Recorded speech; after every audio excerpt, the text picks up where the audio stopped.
Finally OG trailer యూట్యూబ్లో release చేసేసారు. Actually ఇది నిన్న జరిగిన ఓజీ కాన్సర్ట్లోనే రిలీజ్ చేశారు. కాకపోతే యూట్యూబ్లో దీన్ని రిలీజ్ చేయలేదు. అందరూ షాక్లో ఉన్నారు. అందుకే కొంతమంది ఫ్యాన్స్ అక్కడికి వెళ్ళిన వాళ్ళు యూట్యూబ్లో దాన్ని అప్లోడ్ చేస్తే దాన్ని పైరసీలో చూశారు. పైరసీలో రిలీజ్ చేసిన ట్రైలర్ కూడా ట్రెండింగ్లో ఉందంటే అది పవన్ కళ్యాణ్ స్టామినా అని చెప్పాలి. ట్రైలర్ చూశాక నా మైండ్ నిజంగా బ్లాంక్ అయిపోయా.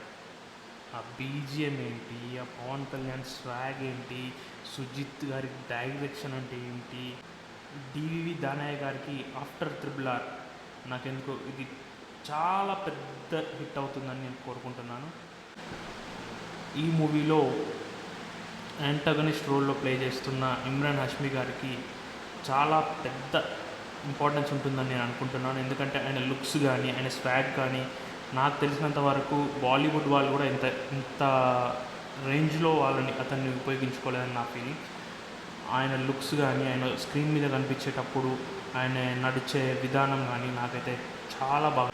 కొన్ని సినిమాలు ఫస్ట్ సాంగ్ రిలీజ్తో హైప్ తెచ్చుకుంటాయి, కొన్ని సినిమాలు టీజర్తో, కొన్ని సినిమాలు ట్రైలర్తో, కొన్ని సినిమాలు ఇంటర్వ్యూస్తో లేదా ఇతర ప్రమోషనల్ ఈవెంట్స్ ద్వారా హైప్ తెచ్చుకుంటాయి.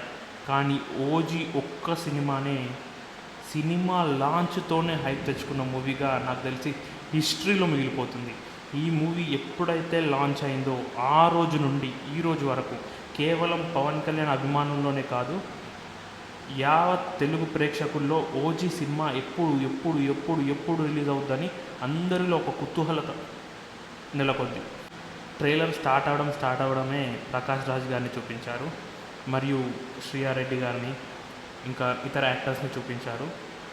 అండ్ ఇది ఒక ముంబై బ్యాక్డ్రాప్లో జరిగే కథగా మనకు తెలుస్తుంది.